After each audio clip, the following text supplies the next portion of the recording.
আমাদের প্রিয় নবী সাল্লাল্লাহু আলাইহি ওয়াসাল্লাম রমজানটাকে কিভাবে তুলে ধরছেন উম্মতের সামনে। আপনি একটা জিনিস শুধু কথাটা একটু ভাবেন। এই একটা প্রসঙ্গই আমার মূল প্রসঙ্গ, এরপরে আমার কথা শেষ। আমাদের প্রিয় নবী সাল্লাল্লাহু আলাইহি ওয়াসাল্লাম মাহে রমজানকে কিভাবে তুলে ধরেছেন উম্মতের সামনে। 2 মাস আগে থাকতে রমজানের জন্য দোয়া করে রমজানের প্রতি প্রচন্ড আগ্রহ উম্মতের সামনে বুঝাইছে, ঠিক কিনা বলেন? এলে 2 রমজানের পূর্বে শাবান মাসে নফল রোজা রেখে অনেকগুলো রমজানের গুরুত্ব, রমজানের মর্যাদা, রমজানের প্রয়োজনীয়তা নবীজি বুঝাইছে। কয়টা হলো? 2। 3 নাম্বার, রমজান আসার পূর্বে হযরত সালমান ফারসি রাদিয়াল্লাহু তাআলা আনহু থেকে বর্ণিত ফাজাইলে আমালের মধ্যে দাওয়াত ও তাবলীগের যেই তালিমের কিতাব, শাইখুল হাদিস হযরত মাওলানা জাকারিয়া রাহমাতুল্লাহ আলাইহির লিখিত কিতাব ফাজাইলে আমাল, ওইখানে ফাজাইলে রমজান আছে। ফাজাইলে রমজানের প্রথম হাদিস এটা সালমান ফারসির হাদিস, লম্বা হাদিস। হযরত সালমান ফারসি রাদিয়াল্লাহু তাআলা আনহু থেকে বর্ণিত, তিনি বলেন নবী সাল্লাল্লাহু আলাইহি ওয়াসাল্লাম রমজান আসার পূর্বেই, রমজানের চাঁদ উঠবার আগেই, শাবান মাসের লাস্টে রমজানের চাঁদ উঠার আগে রমজানের উপরে লম্বা ভাষণ, বক্তব্য দিতেন নবীজি সাল্লাল্লাহু আলাইহি ওয়াসাল্লাম। লম্বা করে রমজানের উপরে গুরুত্ব, মর্যাদা, ফজিলত সব বলতেন নবীজি, দীর্ঘ হাদিস। তো কথাটা শুরু করতেন নবী, প্রথম কথাটা এই লম্বা হাদিসটা বলার শুরুটা করতেন কাদ ইয়া আইয়ুহান নাস, হে লোক সকল, কাদ আযাল্লাকুম শাহরুন আযীমুন মুবারাকুন। নবীজি বলতেন, হে আমার উম্মত, তোমাদের মাথার উপরে ছায়া বিস্তার করছে, তোমাদের মাথার উপরে সামিয়ানা, এই যে এটারে আপনারা কি কোন উপরেরটারে সামিয়ানা, সামিয়ানা টাঙানো হয়েছে শাহরুন, একটি মাসের, সেই মাসটি হলো আজিম, সবচেয়ে বড়, সুমহান, মুবারাকুন, বরকতে পূর্ণ। এমন মাসের সামিয়ানা তোমাদের মাথার উপরে টানানো হয়েছে, আসতেছে কাছাকাছি, তোমাদের মুখোমুখি। নবীজি এই কথা বলে একটা লম্বা বক্তব্য দিছে। নবী বলছেন, ফিহি লাইলাতুন খায়রুম মিন আলফি শাহর, যে মাস আসতেছে উম্মত, সেখানে একটি রাত শবে কদর 1000 মাসের রাতের চাইতে উত্তম। নবী বলতেন, উম্মত, যে মাস আসতেছে, অহুয়া শাহরুস সবর, এটা সবরের মাস। অহুয়া শাহরুল মুআসাত, এটা পারস্পরিক সহমর্মিতার মাস। নবীজি বলতেন, মান তাকাররাবা ফীহি বিখাসলাতিন কানা কামান আদ্দা ফরিদাতান ফীমা সাওয়াহু, যে মাস আসতেছে উম্মত রমজান, সেখানে একটি নফল ইবাদত যদি করো তো অন্য সময়ের একটি ফরজ ইবাদতের সমান সওয়াব।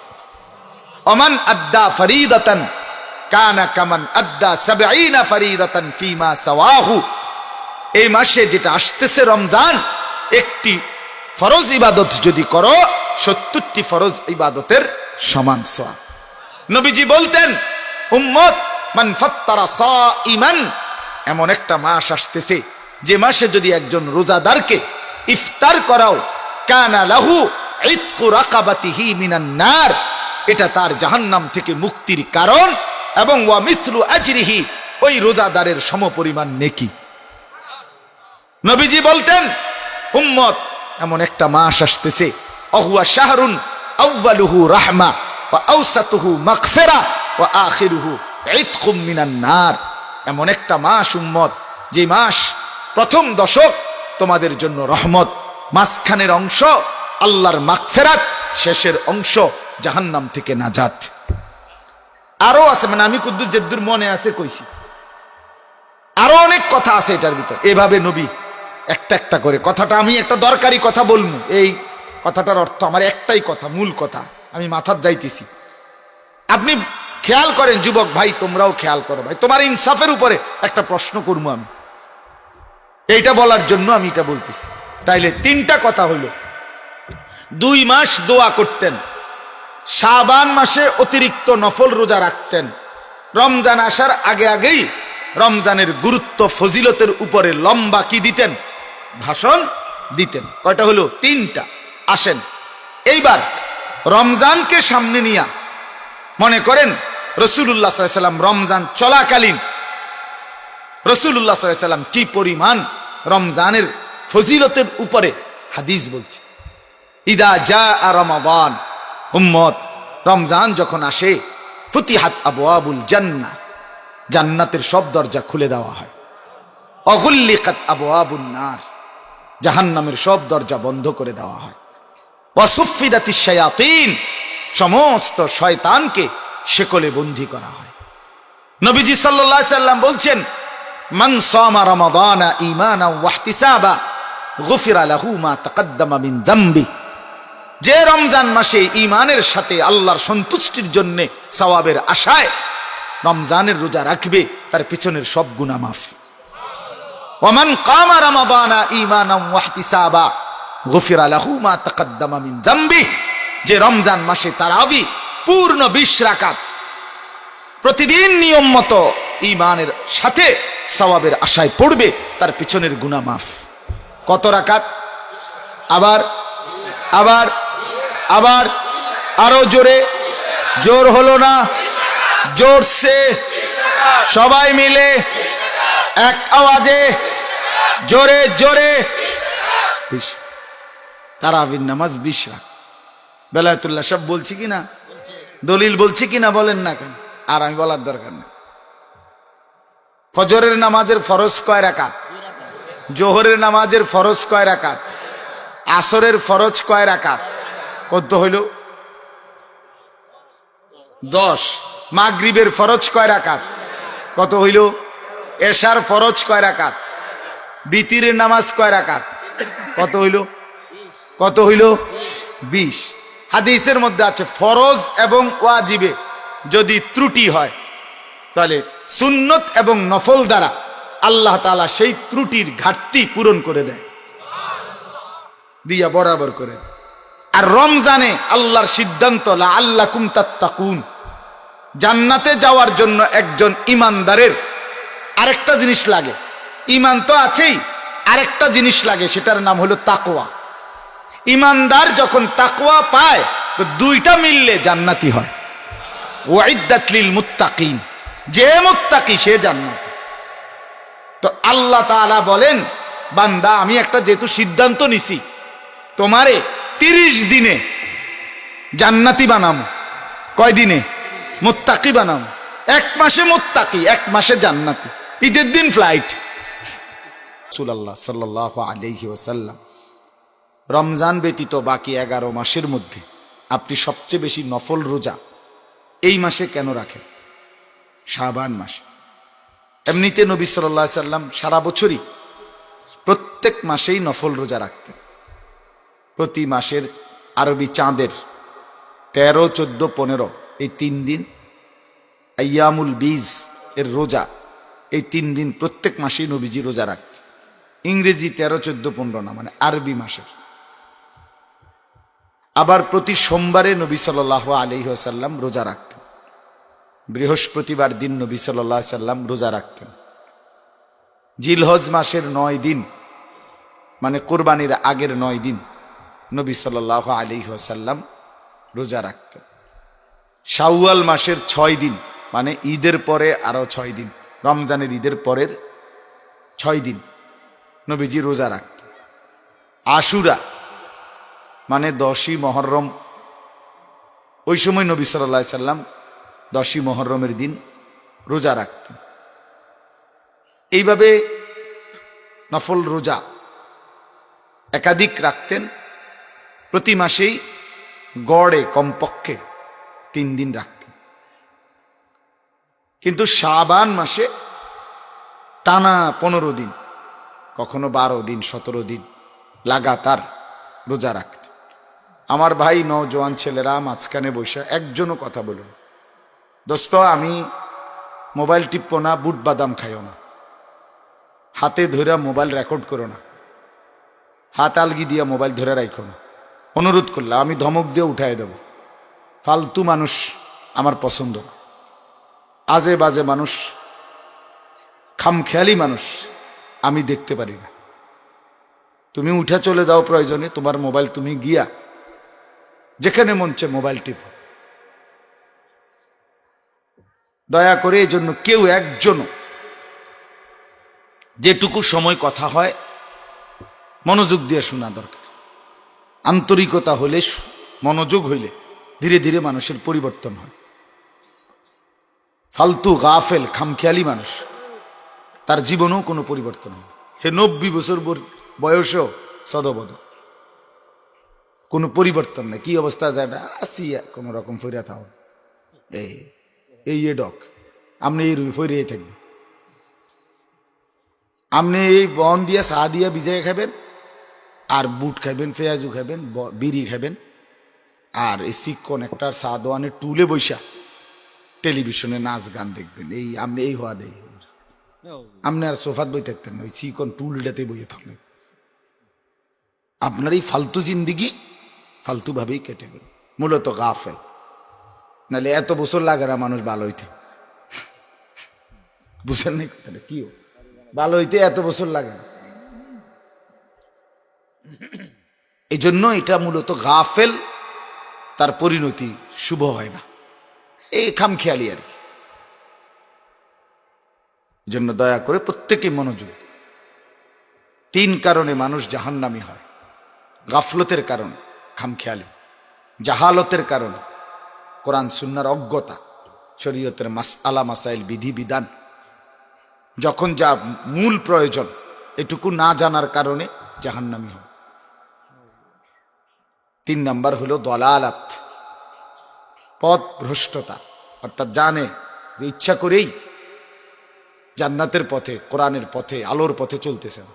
হে বুঝে মিশা কথা বলা হারাম, 100 জানে, সে জানে সুদ খাওয়া হারাম, ইচ্ছা করে বুঝে শুনেই সে উল্টা পথে চলতেছে। এটা হলো দলালাত, পথভ্রষ্ট, খামখেয়ালি। তাহলে খামখেয়ালির কারণে জাহান্নামী হবে, অজ্ঞতা মূর্খতার কারণে জাহান্নামী হবে, আর হলো পথভ্রষ্টতার কারণে, গোমরাহির কারণে জাহান্নামী হবে। কোরআনে আলাদা আলাদা 3টার ব্যাপারে আয়াত আছে। এই জন্য বললাম মনোযোগী হও, মনোযোগ দিলে ভালো। ছেলেরা তোমরাও মনোযোগ দাও। আমার বন্ধু কতক্ষণ চলবে খামখেয়ালি? নিজের সাথে নিজেরে বুঝ করো, 1 মিনিট ভাবো। এক মানুষের জীবন কতক্ষণ দুষ্টামি করে, একজন মানুষ কতক্ষণ আড্ডা দেয়, একজন মানুষ কতক্ষণ এই বুট, 10 টাকার বুট, এটা খাইতে যদি 1 ঘন্টা টাইম লাগে, একটা একটা করে বুট খাইতেছো, কথা বলতেছো, ফাইজদামি করতেছো, আস্তাগফিরুল্লাহ, এটা কথা হইল? মানুষের জিন্দিগি কি এতটাই ফালতু? নিজের তো এতটুকু বিবেক থাকা উচিত। কিরে বেটা, আমি এত ফালতু হলাম কি? আমার কি কোনোই কাজ নেই? আমি সেদিনও আফসোস করলাম, কেউ অবসর পায় না, কেউ কাম পায় না। বুঝো না ইলিয়াস? কেউ দম লইতো টাইম পায় না, কেউ কাজ পায় না। আফসোসের ব্যাপার। এজন্য দয়া করে নিজের উপরে রহম করো, বাবারাও ছেলেরাও, হায়াতের কদর করো।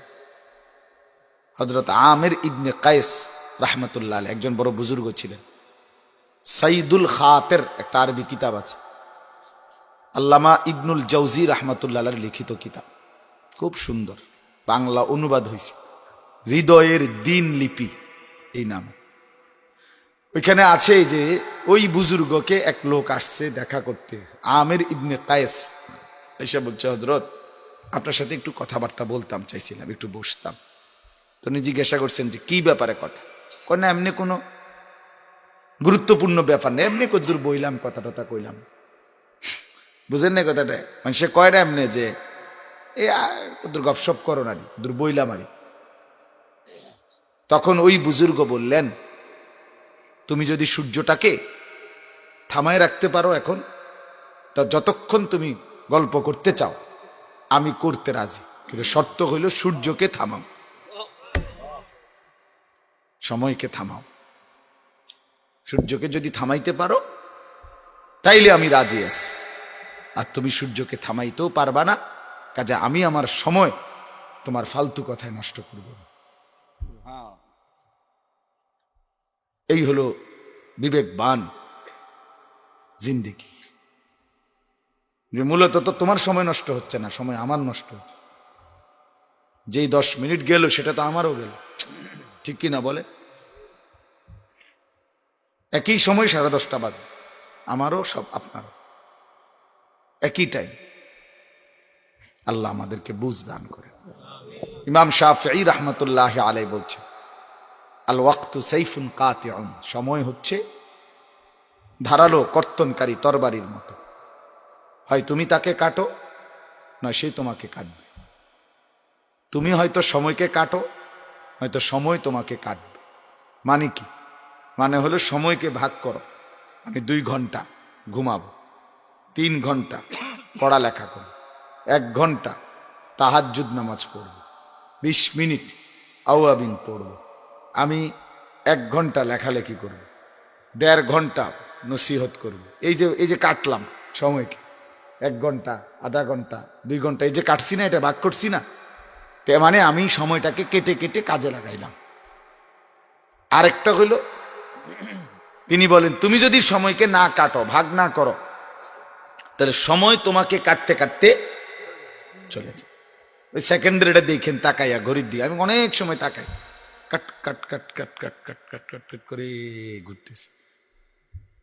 আহা, কেউ যদি তাকায় ঘড়ির দিকে, এই যে সেকেন্ড দেখেন কোনোদিন বিবেক দিয়া।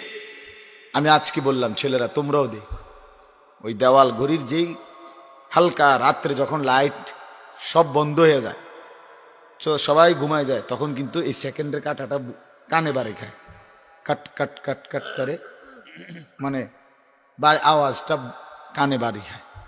তখন তাকায় দেখেন কিরকম, মানে এটা ঘুরতেছে ঘুরতেছে, মানে আমার হায়াত যাচ্ছে, আমার হায়াত,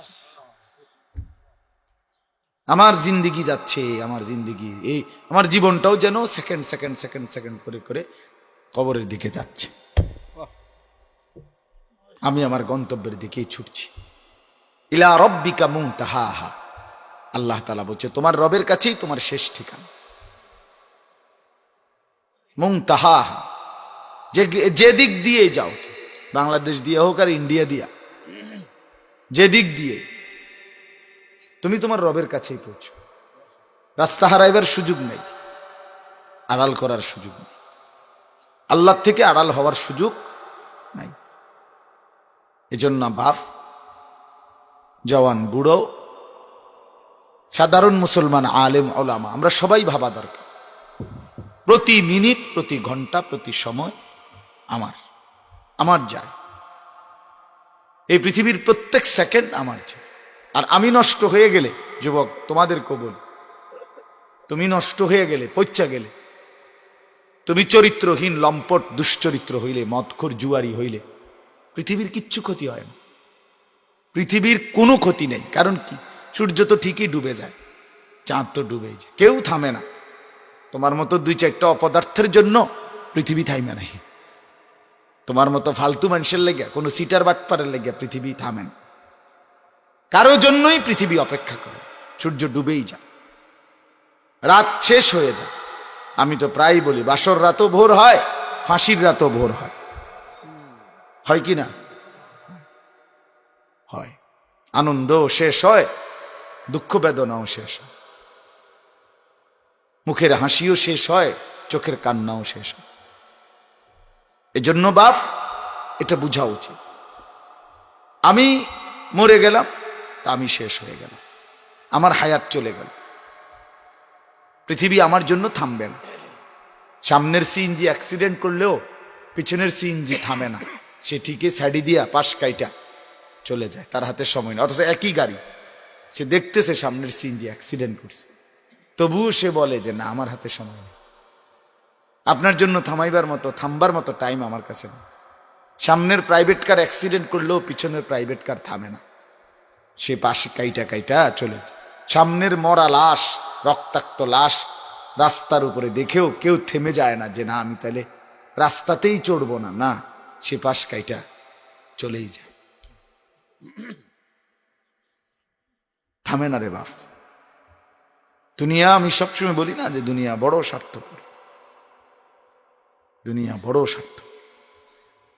তোমার ঠ্যাংটা ভাঙলে দেখো তুমি একটা বন্ধু তোমার সাথে যাদের আজকে 1 বছর 3 বছর একসাথে আড্ডা দাও, নাচ গান ফুর্তি করো, উলঙ্গ ছবি দেখো, তোমার ঠ্যাংটা ভাঙ্গে থাকুক, পাওটা যদি ভেঙে যায়, ওই সাথের বন্ধুরা কেউ তোমার তোমার বিরহে তোমার দুঃখে আঙ্গুলের মধ্যে একটা সুইয়ের কাঁটাও বিদাইবে না, বলে কও যে দোস্ত আমার মহব্বতে তোরা প্রত্যেকে সুই দিয়া তোদের আঙ্গুলের মধ্যে একটা কাঁটা মতো সুই দিয়ে একটা ছিদ্র কর, আমার তো ঠ্যাঙে ভাঙ্গা গেছে। কই করবে কেউ? না, তোমার জন্য কেউ থামবে না, তারা ঠিকই চলে যাবে তাদের পথে। এই জন্য শেষ পর্যন্ত ঘুরে ফিরে আমি, আমার হায়াত আমি, আমার রাত আমি, আমার জিন্দিগি আমি, আমার কবর আমি, আমার আখেরাত আমি, আমার আমল নামা আমাকেই নিতে হবে, আমার মিজানে আমার আমলই ওজন হবে, আমার ফুলসেরাত আমাকেই পার হইতে হবে। এটাই মূল কথা দোস্ত। ফাইজা নুফিখা ফিস সূর ফালা আনসাবা বাইনাহুম ইয়াওমাইদিন ওয়ালা ইয়াতাসাআলুন।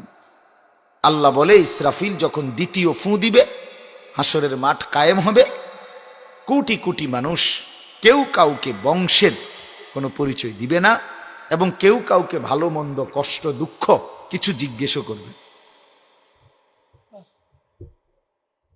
ফালা আনসাবা, আনসাব মানে নাসব, বংশ জিজ্ঞেস কেউ না। ইয়াওয়াদ্দুল মুজরিমু লাউ ইফতাদি বিবানি। প্রত্যেক নাফরমান পাপী আল্লাহ বলে কিয়ামতের দিন চাইবে যে নিজের সন্তান, স্ত্রী, বংশধর, আত্মীয় স্বজন, অমান ফিল আরদি জামিআ, গোটা পৃথিবীর সমস্ত মানুষ, আল্লাহ আপনি সবাইকে জাহান্নামে দিয়ে হলেও আমারে বাঁচান, আল্লাহ আমারে বাঁচায় দেন। তোর বউরে কিতাম দেন, হেরে জাহান্নামে দেন, তোর ছেলেটারে দেন, দেন ওরেও দেন, আরে তোর দাদারে দেন, তোর মেয়েটাকে দেন, ওরও জাহান্নামে, তোরে কি আল্লাহ শুধু আমারে বাঁচায়। এটা কোরআনের আয়াত কিনা? ওয়ামান ফিল আরদি জামিআ, আল্লাহ জমিনের সব জাহান্নামে দিয়ে দেন প্রয়োজনে, তবু আমাকে বাঁচিয়ে দেন, এভাবে চাই। তার মানে শেষ পর্যন্ত আমি আমাকে একাই মুখোমুখি হইতে হবে। লাকাদ জিতুমুনা কামা খালাকনাকুম আউয়ালা মাররা। আল্লাহ বলবেন হাসরের ময়দানে দাঁড় করিয়ে, বান্দা প্রথম দিন তুমি যেভাবে মায়ের পেট থেকে গিয়েছিলে একাকী, আজ সব ঘাঁটি ঘুরে আমি আল্লাহর সামনে এসে দাঁড়াইলা সেই আগের মতোই একাকী। লাকাদ আহসাহুম ওয়া আদ্দাহুম আদ্দা ওয়া কুল্লুহুম আতিহি ইয়াওমাল কিয়ামাতি ফারদা। আল্লাহ বলে আমি তোমাদেরকে বেষ্টন করে আছি, তোমাদের জিন্দেগি গুনে গুনে রাখছি, এবং তোমরা সকলেই আল্লাহর কাছে কিয়ামতের দিন আসতে হবে ফারদান আয় ওয়াহিদান, একজন একজন, একজন একজন। এজন্য নওজোয়ান নিজেকে মোটেই চালাক ভাইব না। সমবয়সী কয়েকজন বন্ধুদের আড্ডায় খুব খুশি হইও না, খুশি হয়ে তুমি নষ্ট হয়ে গেলে কেউ তোমারে খবর নেওয়ার সময় নেই। কি তো মদঘর গাঞ্জা ঘরের খবর কে নেয়? তোর গাঞ্জা তুই খাস পাগল, তোর জুয়া তুই খেলস, তুই নিজেই পাগল অপদার্থ, মেয়ের পিছনে ঘোরস, উলঙ্গ নর্তকীর ছবি আর নাচ দেখস, কে তোর খবর নেই? পাগ তোর জন্য বসে আছে কে বেটা? কে বসে আছে বেটা? বেহায়ার জন্য কেউ বসে থাকে বেটা? এজন্য এটা বুঝাও, জিন্দেগির কদর করা চাই, হায়াতের কদর করা চাই, কদর করা চাই। আমাদের জীবন, আমাদের হায়াত বরফের চাকার মতো। বুজুর্গরা বলছে বরফের চাকা, বরফ বের করার পর চাকা প্রতি সেকেন্ড সেকেন্ড গলতে থাকে, একবারে সেকেন্ডে গলতে গলতে শেষ হয়। আমাদের হায়াত সৃষ্টির পর থেকে, আল্লাহ মায়ের পেট থেকে বের করার পর থেকেই গলতে শুরু করছে। প্রতি সেকেন্ড যাচ্ছে, আমার হায়াত শেষ হচ্ছে, আমি আমার নির্দিষ্ট গন্তব্য কবরের দিকেই যাচ্ছি। বুঝা দরকার। কুল ইন্নাল মাউতাল্লাযী তাফিররুনা মিনহু ফাইন্নাহু মুলাকীকুম। নবী আপনি বলেন, মৃত্যু থেকে তোমরা যেখানেই পলায়ন করো না কেন, আল্লাহ বলতেছেন সে তোমাদের সাথে নিজেই এসে মোলাকাত করবে। আল্লাহ বলছে বান্দা, মৃত্যু তোমার সাথে নিজেই মোলাকাত করবে। আমার 6 তারিখ, কালকে হলো 5 তারিখ, 6 তারিখ আমার মাহফিল হলো। আমার শেষ মাহফিলটা হলো রামগঞ্জ, লক্ষ্মীপুর। তা আমার ড্রাইভার আজকে আমার শুনাইতেছে, আজ থেকে 5-6 মাস আগে বা 4-5 মাস আগে খুব সম্ভব একজন স্কুলের রিটায়ার্ড মাস্টার, খুব সম্ভব উনি মাহফিলের দাওয়াতটা নিয়েছেন।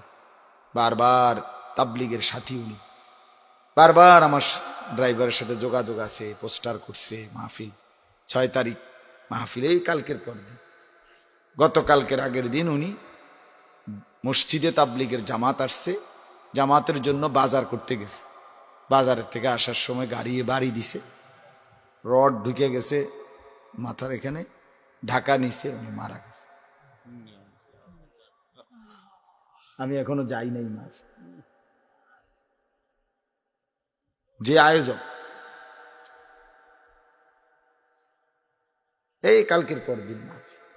আজকে আমার ড্রাইভার বলল, হুজুর একটা আশ্চর্য কথা, এরপরেও তার জানাজা হইছে, পরে ওই এলাকার অন্যরা মাহফিলের আয়োজকরা শুনাইছেও ঘটনা, বাকি বলছে যে হুজুর যেন অবশ্যই আসে।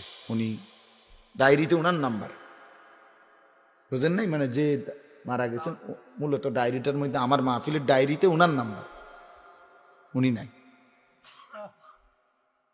আচ্ছা কি পরিমাণ কষ্টের কথা এটা। এই জন্য বাপ, দেখতে দেখতেই ফুরায় যাবে হায়াত। তুমিও নাই, আমিও নাই, কেউ থাকবে না। আইনামা তাকুনু ইউদরিকুমুল মাউতু ওয়ালাউ কুনতুম ফি বুরুজিম মুশাইয়াদা।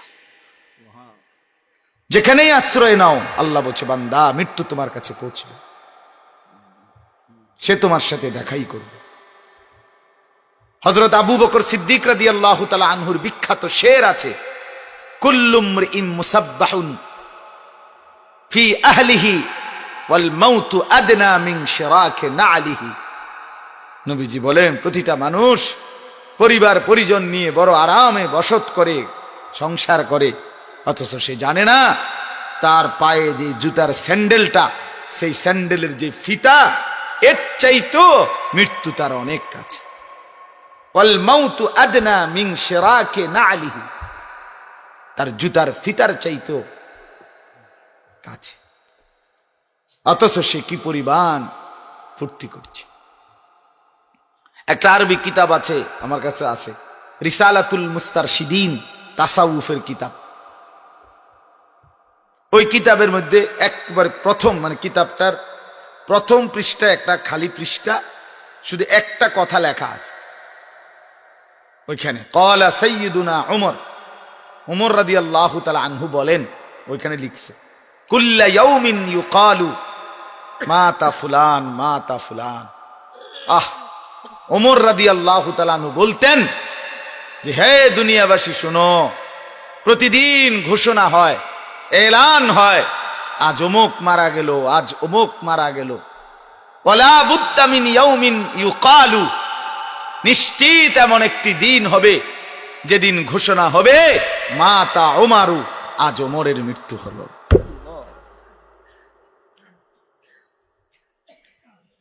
আজ ওমর মরে গেল, আজ ওমরের মৃত্যু হলো। রাসূলুল্লাহ সাল্লাল্লাহু আলাইহি ওয়াসাল্লাম বলেন আকসিরু যিকরা হাযিমিল লাযযাত ইয়ানি আল মাউত, সমস্ত কিছুর স্বাদ নষ্ট করে দিবে যেই হালাত, যেই অবস্থা, যেই পরিণতি। আমার উম্মত বেশি বেশি তা স্মরণ করো, আর সেটা হলো মৃত্যু। মৃত্যু আজকে জিহ্বা বলে দিচ্ছে গোশতের আলাদা স্বাদ, মুরগি আলাদা, খাসি আলাদা, গরু আলাদা, ডিম আলাদা, ভিন্ন ভিন্ন মাছের ভিন্ন ভিন্ন স্বাদ। সেদিন অচিরেই মৃত্যু নামের মালাকুল মউত যখন আসবে, জিহ্বা থেকেই যাবে, কিন্তু কোনো স্বাদ আর উপলব্ধি, সব স্বাদ শেষ করে দিবে। রাসূলুল্লাহ সাল্লাল্লাহু আলাইহি ওয়াসাল্লাম বলছেন, আশ-শাইখু ইয়াকবারু ওয়া ইয়াদআফু জিসমুহু। নবী বলেন, কোন বুড়ো মানুষ সে বয়স্ক হয়, শরীর দুর্বল হয়, কিন্তু তার দুইটি জিনিস থেকেই যায়। একটা হলো তুলুল আমাল, একটা হলো লম্বা লম্বা আশা, একটা হলো লম্বা লম্বা স্বপ্ন, আর হুব্বুদ দুনিয়া, দুনিয়ার প্রতি তার ভালোবাসা। সে যেতে চায় না, সে যেতেই চায় না। 90 বছর না, তার বয়স হয়ে গেছে 130 বছর, তবুও সে যেতে চায় না দুনিয়া থেকে। কিন্তু ঠিকই মৃত্যু এসে তাকে নিয়েই যায়, নিয়েই যায়। বাপ, আমার জ্যাঠা কিছুদিন আগে মারা গেছে। আমি আমার জ্যাঠার জানাজা পড়াইছি জোহরের নামাজের পরে। ফজরের একদম আমি ফজরের জামাতে দাঁড়াইছি, সালাম ফিরাইছি, আমার সালাম ফিরাইবার তসবিহ পড়তেছি, ঠিক এই টাইমে আমার কাছে খবর আসছে যে আমার জ্যাঠা ফজরের জামাতের টাইমে ইন্তেকাল করছে। জোহরের পরে জ্যাঠার জানাজা পড়াইছে। তো জানাজার আগে জ্যাঠার কবর খুঁড়ছে, যেখানে আমাগো পারিবারিক কবরস্থানে জ্যাঠার কবর দেখছি। কবর খালি, কবর অনেকক্ষণ, আমি প্রায় 15-20 মিনিট, আমি মনে গত 2-4 বছরে 5 বছরেও এতটা সময় নিয়ে কবর কখনো দেখি নাই। কবরের দিকে তাকায়া চুপচাপ তাকাইছিলাম, আপন জ্যাঠার কবর। তো অনেকক্ষণ তাকায় থাকার পরে কবর যেন আমারে বলতেছে, আমার মনে হয়েছে, পুরা মনে হয় যেন আমারে বলতেছে ডাইরেক্ট, জানিস তোর জ্যাঠারে বানাইবার জন্য আমি একটু মাটি দিছিলাম আমার থেকে, আজ আমার মাটি আমি ফেরত নিলাম।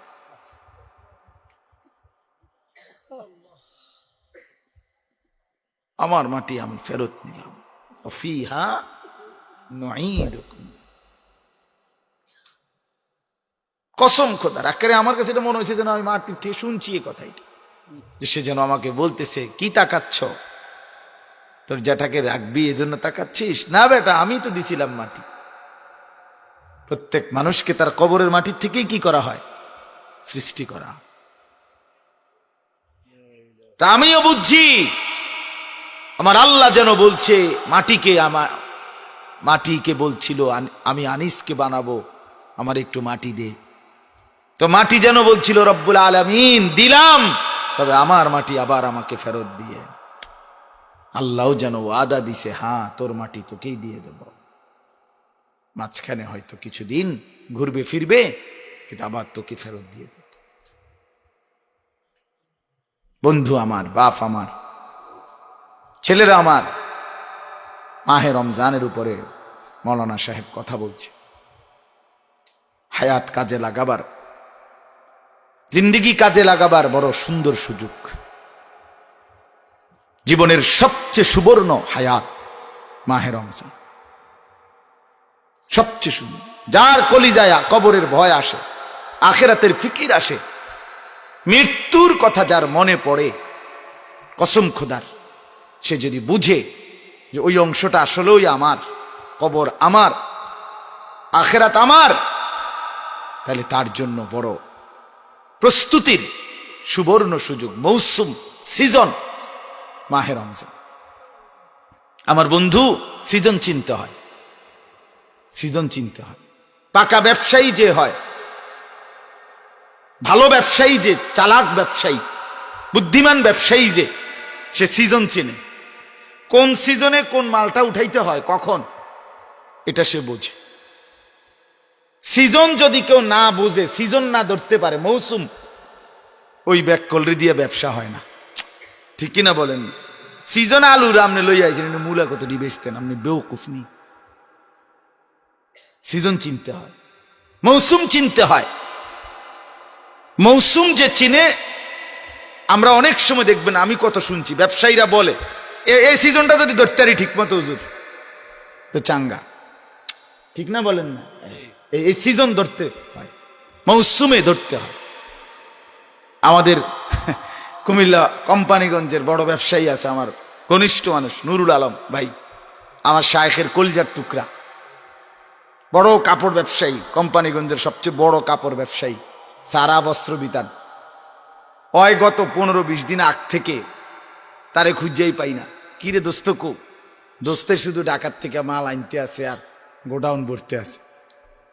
কারণ হে ডাউন কি, হে মৌসুম চিনে, হে মৌসুম চিনছে, সিজন বুঝছে। সিজন বুঝতে হয়, মৌসুম বুঝতে হয়। এজন্য আখিরাতের পরকালের ফিকির যারা আছে বন্ধু, কবর যে চিনে, আখিরাত যে চিনে, মৃত্যুর পর যে চিনে, তার জন্য আখিরাত আর পরকাল কামাই করার, অর্জন করার শ্রেষ্ঠ সিজন মাহে রমজান। রমজান যে ধরতে পারলো না, এই সিজনটা যে আমনের দিয়ে হইতো না। আপনি এই বনে খাইবেন ওই চা দিয়া বিজাই, আমনের আর কহালে আখিরাত নাই, আমনে আর জান্নাত নাই, আপনার পরকালীন মুক্তি নাই। আপনি বনে খান, চা দিয়ে বিজাইয়া বন খাইবেন আর বিড়ি খাইবেন, আর কেউ খাবাইলে বুট মুড়ি পেঁয়াজ আলুর সব খাইবেন, এই খালাস। আপনার দিয়ে হবে না। আপনাদের দেশে আছে কিনা তাই না, আমগো দেশে একটা কথা আছে গ্রামে, আমাদের লাকসাম নাঙ্গলকোটে, আমাদের নোয়াখালীর ওইদিকে কলার ব্যবসা যে মাইর খায় তার দিয়ে ব্যবসা হয় না, এটা জানেন না? শুনছিনি কোনো সময় বেলায়েত ভাই এই কথা? আমি শুনছিনি কখনো? হ্যাঁ, কলা হইলো শেষ ব্যবসা। কলার ব্যবসা মানে আমাদের দেশে মানে কলার ব্যবসায় মূলত লস নাই। আর কেউ যদি কলার ব্যবসাতেও মাইর খায় তো তোর কোহালে কি নাই ব্যবসা, এটা আমাদের দেশে আমি অনেক শুনছি। কলার ব্যবসা কি ব্যবসা? শেষ ব্যবসা। কলার ব্যবসায় যদি মাইর খায় তোমার কোহালে কি নাই ব্যবসা। মাহে রমজান বেটা, তুমি এটাই ধরতে পারলা না, এই ব্যবসাটা কামাই করতে পারলা না, আখিরাত তোর মতো অপদার্থের পৃথিবীতে থাকার দরকার নাই বেটা। জাতি বেটা, ফালতু বেটা, যা না ফরম।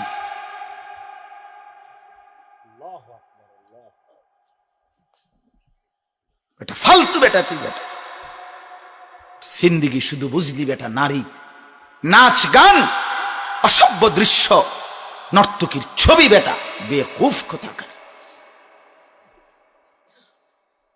তোমার দিয়া হইতো না, তুমি ফালতু, তুমি খামখেয়ালি, তুমি গাফেল বেটা, তুমি আকামলা মানুষ। এজন্য বাপ চলেন, আজকে মূল কথা এটাই, সিজন ধরবো ইনশাআল্লাহ, এই সিজন কামে লাগাবো ইনশাআল্লাহ। এবারের সিজন আখিরাতের সিজন। কোন মাস বলেন? আখিরাতের সিজন কোনটা? আখিরাতের মৌসুম, পরকালের সিজন এটা, সিজন মৌসুম। এই মৌসুম ধরতে হবে, এই সিজন ধরতে হবে। আল্লাহ আমাদেরকে তৌফিক দান করেন। আমি রাসূলুল্লাহ সাল্লাল্লাহু আলাইহি ওয়াসাল্লামের কথা বলতেছিলাম। নবী সাল্লাল্লাহু আলাইহি ওয়াসাল্লাম সিজন ধরবার জন্য দুইটা কাজ করতেন। একটা হলো কি করতেন? দোয়া। কয় মাস? 2 মাস। 2 মাস, 1 মাস ওই সিজন পাওয়ার জন্য রমজান, 2টা মাস টানা দোয়া করতেন। আরেকটা হলো আগের মাসে শাবান নফল রোজা রাখতেন, নফল রোজা। এটা কেন? তো রাসূলুল্লাহ সাল্লাল্লাহু আলাইহি ওয়াসাল্লামকে সাহাবায়ে কেরাম জিজ্ঞেস করছে, নবীজির সাহাবীরা, ইয়া রাসূলুল্লাহ সাল্লাল্লাহু আলাইহি ওয়াসাল্লাম, আপনি রমজান ব্যতীত বাকি 11 মাসের মধ্যে এই মাসে শাবান মাসে এত নফল রোজা রাখেন কেন? নবীজি এক কথায় উত্তর দিছে, তাযীমান লি রমাদান, রমজানের সম্মানার্থে। কার সম্মানার্থে বলেন না? রমজানের সম্মানার্থে। আমি বুঝছি কি জানেন না, আমি বুঝছি এদ্দুর, আল্লাহ তাআলা যেন বলতেছিলেন, বান্দা রমজান আসতেছে, রোজা রাখো, নেকি অর্জন করো, মুত্তাকি বানিয়ে দেব, রমজানের সব দেব। তো আল্লাহ নবী সাল্লাল্লাহু আলাইহি সাল্লাম যেন আগের মাস থেকেই বেশি নফল রোজা রাইখা বুঝাই দিছেন, রোজা শুরু করে দাও বান্দা, ইমানদার শুরু করে দাও। আর আল্লাহ তাআলা যেন বলবেন যে হায় আমার বান্দারে বললাম রমজান আসলে দেব, বেটাতে এখনই রোজা রাখা শুরু করেছে, দে এখনই দে, দিতে থাকতাম দে। হয়তো মহব্বত করে সীমাহীন, এই তো আগের মাস থেকেই নফল রোজা রাখা শুরু করে দিছে, আগের মাস থেকে। এক পাকা খেলোয়াড় যে বড় কোনো টুর্নামেন্ট সামনে, যার বড় কোনো টুর্নামেন্ট, সে কিন্তু অনেক আগ থেকেই প্রস্তুতি নিতে শুরু করে, ঘাম ঝরানো পরিশ্রম, ঘাম ঝরানো মেহনত করে। এই জন্য আখিরাতের ব্যবসায়ী, হাল আদুল্লুকুম আলা তিজারাতিন তুনজিকুম মিন আযাবিন আলীম, আখিরাত জান্নাতের অর্জন, আল্লাহ তাআলা এটাকেও ব্যবসার সাথে তুলনা দিয়েছেন। এটাও একটা ব্যবসা, আখিরাতের ব্যবসা, আখিরাতের ব্যবসা, পরকালের ব্যবসা। তো এই ব্যবসা ধরবার জন্য সে আগের থেকেই কঠোর পরিশ্রম, নফল রোজা রাখতে শুরু করছে। এই জন্য আমার কাছে একটা কিতাব আছে, ইমাম ইবনু রজব হাম্বলি রহমতুল্লাহ আলাই, ওনার কিতাব লাতাইফুল মাআরিফ, ওই কিতাবের বাংলা অনুবাদ হয়েছে জীবনকে কাজে লাগান। খুব সুন্দর বেটা, এই এক কিতাব পড়লে মসজিদে জুম্মার বয়ানের জন্য আর কিচ্ছু লাগবে না, এই একটাই। মানে বছরে 12 মাস ইসলামী যত গুরুত্বপূর্ণ রাত্রি এবং দিন দিবস আছে, এগুলোর ফজিলতের উপরে এত সুন্দর কিতাব আর নাই। থাকলে আমার এটা তুমি কিনে দিও, এটা তো আমার আছেই, মানে এটা তুমি আইনা দিও।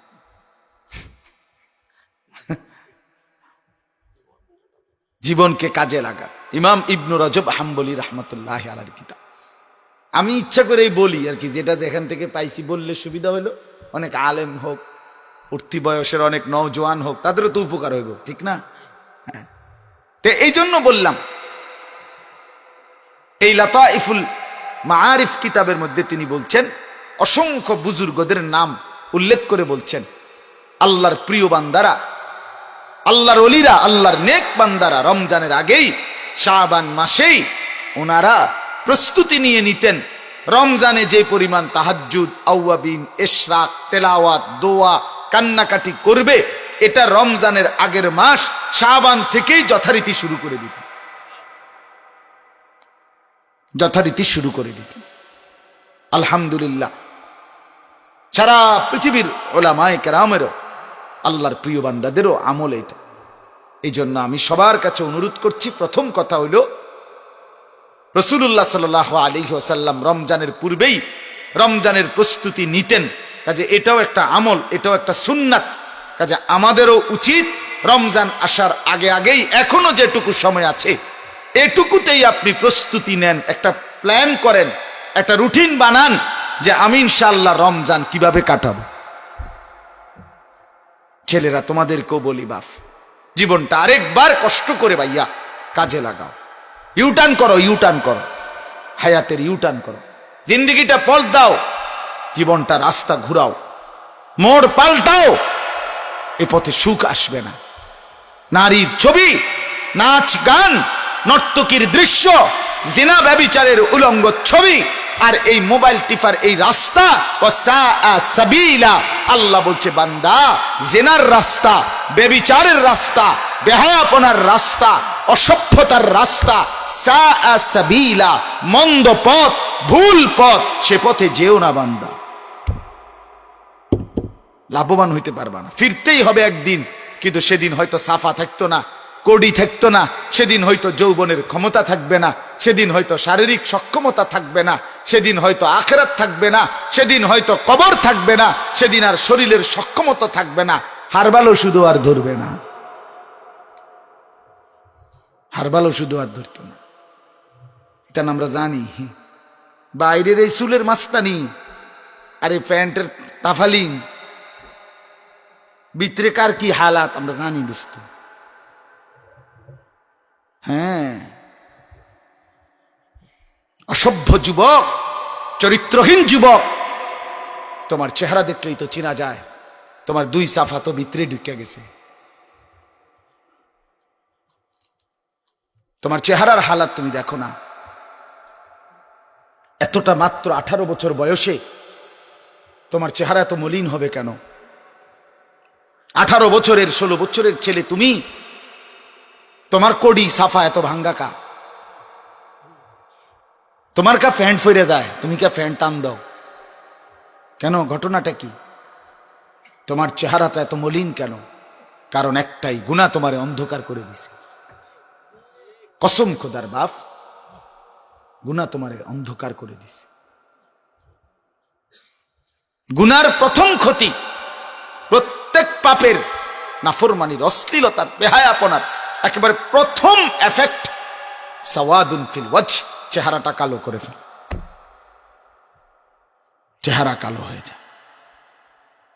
নেককারের প্রথম লাভ, ইবাদতের প্রথম লাভ, তার চেহারাটা, খোদার কসম, দিয়াউন ফিল ওয়াজহ, চেহারাটা আলোকিত হয়ে যায়।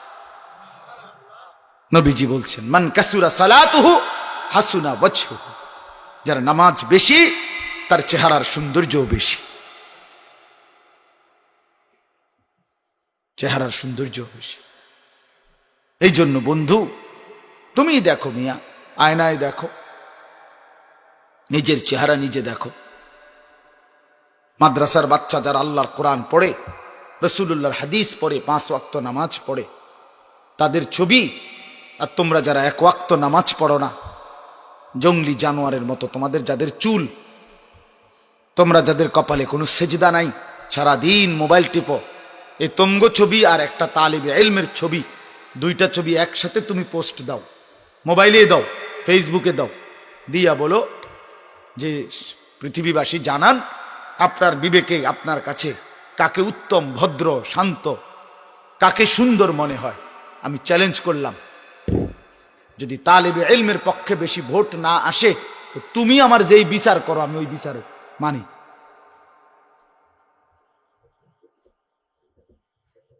তুমি আমার বিচার করো। এই বিশ্রী চুল সুন্দর না ভাইয়া, এই দুর্গন্ধওয়ালা প্যান্ট যেটা পেশাব করে পানি নাও না, এটা ভদ্রতা না। সারাক্ষণ নারীর দিকে তাকায় থাকা, মেয়েকে নিয়েই ভাবনা, এটা কোনো সুস্থ স্বাভাবিক জীবন না। এই জন্য দয়া করে রমজানকে কাজে লাগাইবার একটা সুযোগ আমাদের সামনে, আল্লাহ যদি হায়াত দেয়, আমরা প্রত্যেকে ইনশাআল্লাহ রমজানকে কদর করব। ঠিক আছে না ইনশাআল্লাহ? আচ্ছা, এবার একটা কথা শুনেন রমজানের ব্যাপারে। আমি সবগুলো দিক বলতেছি, একটা দিক শুধু একটু খেয়াল করেন সবাই। আমাদের প্রিয় নবী সাল্লাল্লাহু আলাইহি ওয়াসাল্লাম রমজানটাকে কিভাবে তুলে ধরছেন উম্মতের সামনে, আপনি একটা জিনিস শুধু কথা কন, কথাটা একটু ভাবেন। এই একটা প্রসঙ্গই আমার মূল প্রসঙ্গ, এরপরে আমার কথা শেষ। আমাদের প্রিয় নবী সাল্লাল্লাহু আলাইহি ওয়াসাল্লাম মাহে রমজানকে কিভাবে তুলে ধরেছেন উম্মতের সামনে। 1, 2 মাস আগে থাকতে রমজানের জন্য দোয়া করে রমজানের প্রতি প্রচন্ড আগ্রহ উম্মতের সামনে বুঝাইছেন। ঠিক কি না বলেন? এলে 1। 2, রমজানের পূর্বে শাবান মাসে নফল রোজা রেখে অনেকগুলো রমজানের গুরুত্ব, রমজানের মর্যাদা, রমজানের প্রয়োজনীয়তা নবীজি বুঝাইছেন। কয়টা হলো? 2। 3 নাম্বার, রমজান আসার পূর্বে হযরত সালমান ফারসি রাদিয়াল্লাহু তাআলা আনহু থেকে বর্ণিত ফাজাইলে আমালের মধ্যে দাওয়াত ও তাবলীগের যেই তালিমের কিতাব, শাইখুল হাদিস হযরত মাওলানা জাকারিয়া রাহমাতুল্লাহ আলাইহির লিখিত কিতাব ফাজাইলে আমাল, ওইখানে ফাজাইলে রমজান আছে। ফাজাইলে রমজানের প্রথম হাদিস এটা সালমান ফারসির হাদিস, লম্বা হাদিস। হযরত সালমান ফারসি রাদিয়াল্লাহু তাআলা আনহু থেকে বর্ণিত, তিনি বলেন নবী সাল্লাল্লাহু আলাইহি ওয়াসাল্লাম রমজান আসার পূর্বেই, রমজানের চাঁদ উঠবার আগেই, শাবান মাসের লাস্টে রমজানের চাঁদ উঠার আগে রমজানের উপরে লম্বা ভাষণ বক্তব্য দিতেন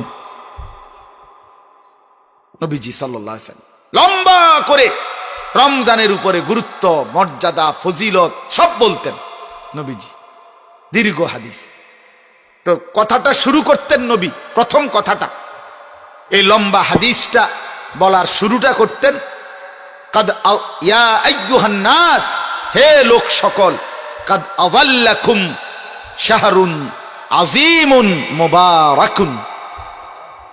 নবীজি বলতেন, হে আমার উম্মত, তোমাদের মাথার উপরে ছায়া বিস্তার করছে, তোমাদের মাথার উপরে সামিয়ানা, এই যে এটারে আপনারা কি কোন উপরেরটারে সামিয়ানা, সামিয়ানা টাঙানো হয়েছে শাহরুন, একটি মাসের, সেই মাসটি হলো আজিম, সবচেয়ে বড়, সুমহান, মুবারাকুন, বরকতে পূর্ণ। এমন মাসের সামিয়ানা তোমাদের মাথার উপরে টানানো হয়েছে, আসতেছে কাছাকাছি, তোমাদের মুখোমুখি। নবীজি এ কথা বলে একটা লম্বা বক্তব্য দিছে। নবী বলছেন, ফিহি লাইলাতুন খায়রুম মিন আলফি শাহর, যে মাস আসতেছে উম্মত, সেখানে একটি রাত সবে কদর হাজার মাসের রাতের চাইতে উত্তম। নবী বলতেন, উম্মত, যে মাস আসতেছে, অহুয়া শাহরুস সবর, এটা সবরের মাস। অহুয়া শাহরুল মুআসাত, এটা পারস্পরিক সহমর্মিতার মাস।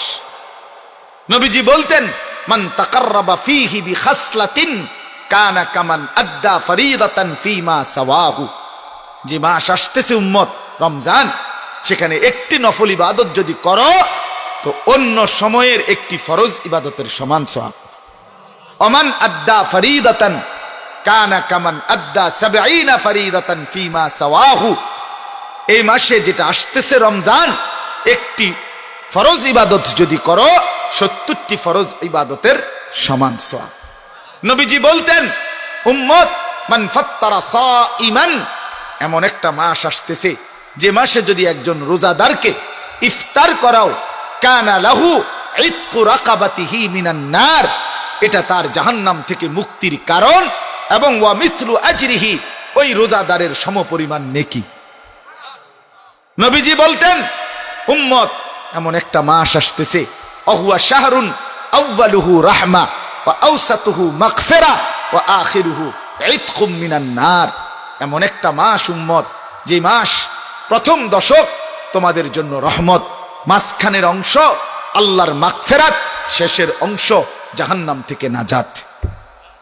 আরো আছে, মানে আমি কুদ্দুর জেদ্দুর মনে আছে কইছি, আরো অনেক কথা আছে এটার ভিতর। এভাবে নবী একটা একটা করে কথাটা, আমি একটা দরকারি কথা বলবো, এই কথাটার অর্থ আমার একটাই কথা, মূল কথা, আমি মাথার যাইতেছি। আপনি খেয়াল করেন, যুবক ভাই, তোমরাও খেয়াল করো ভাই, তোমার ইনসাফের উপরে একটা প্রশ্ন করবো আমি, এইটা বলার জন্য আমি এটা বলতেছি। তাইলে তিনটা কথা হইল, 2 মাস দোয়া করতেন, শাবান মাসে অতিরিক্ত নফল রোজা রাখতেন, রমজান আসার আগে আগেই রমজানের গুরুত্ব ফজিলতের উপরে লম্বা কি দিতেন, ভাষণ দিতেন। কয়টা হলো? 3টা।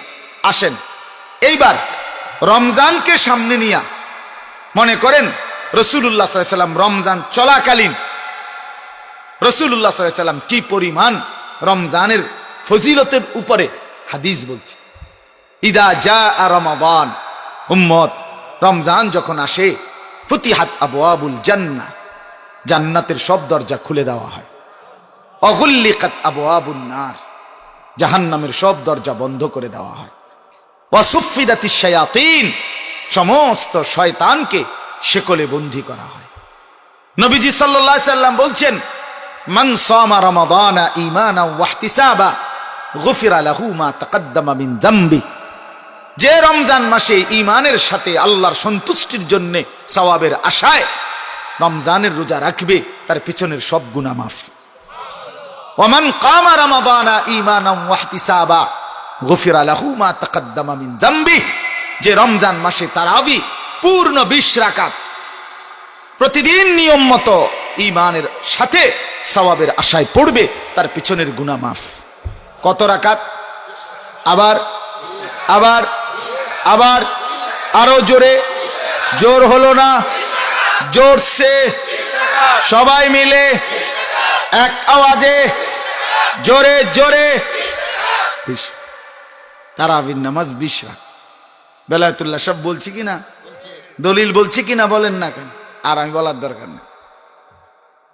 ফজরের নামাজের ফরজ কয় রাকাত?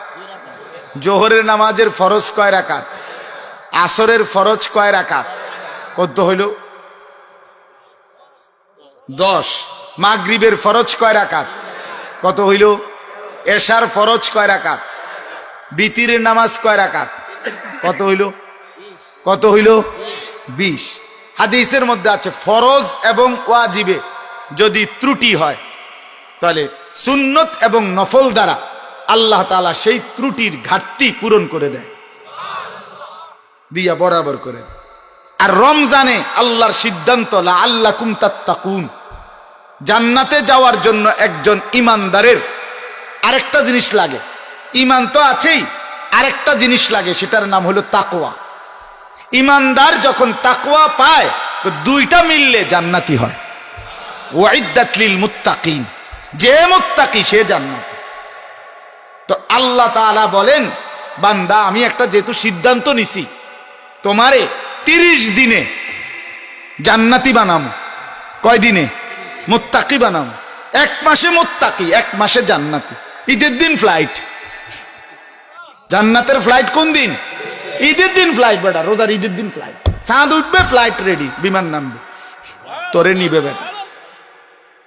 ফেরেশতারা বলে না, ঈদের দিন ফেরেশতারা ডেকে বলে, হে আল্লাহর বান্দা কাদ গাফারাল্লাহু লাকুম, আল্লাহ মাফ করে দিছে বেটা, তো করে যা, ফারজিউ রাশিদিনা ইলা রিহালিকুম, তোদের ঘরে তোরা সফলতার সাথে নিশ্চিন্তে ঘরে যা। ঈদের দিনে ফ্লাইট, ঈদের দিনে ফ্লাইট। আমার দাদার ঈদের দিন ফ্লাইট হয়েছে। আমার আপন দাদা রমজানের আগে মসজিদ করছে একখান ছোট্ট গ্রামে, নিজের খরচা দিয়া গ্রামের মসজিদেই নিজে নতুন করে ছোট করে করে দিছে। দাদা কৃষি কাজ করতেন, বাকি ফসলি জমি ছিল অনেক। তো দাদা রমজান মাসটা মসজিদে কাটাইছে, আল্লাহ বিল্লাহ করছে, নামাজ রোজা করছে, এতেকাফ করছে। ঈদের দিন নামাজ ফিরে আইসা আমার চাচারে, ছোট চাচারে কইতেছে, হোসেন, আলী হোসেন আমার দাদা জেঠান চাচার নাম ছিল, হোসেন আমার এটা রিস্কা আইনা দে, আমি শ্বশুর বাড়ির যাব। আমার দাদার শ্বশুর বাড়ি 4-5 কিলো হবে দাদার বাড়ির থেকে। তো চাচায় হাসি দিয়া উড়াই দিছে, দৌড়ো আমনে বুড়া বয়সে অঙ্কির শ্বশুর বাড়ির যাইবেন, আজকে ঈদের দিন আমরা সবার ঘরে খানা খাদ্য আমনে এডি না খাইবেন কীর্তেন। মানে চাচা গুরুত্ব দেয় নাই কথা। আমার দাদা, আমার স্বাস্থ্য ভাই ইদ্রিস, হেতন বিদেশ থাকে, তা তারে হাতে ধরে এরকম দাদাই কইতেছে, ক নাতি হন, তোর আব্বাই আমারে রিস্কাই না দেয়তো না, দাদাই আজকে শ্বশুর বাড়ির জামুই। লাঠিটা নিছে, হাতের লাঠিটা, আর বলছে তুই দাদার হাতে ধর, দাদা তুই তোর লগে লইয়া, তোরে লইয়া শ্বশুর বাড়ির জাম।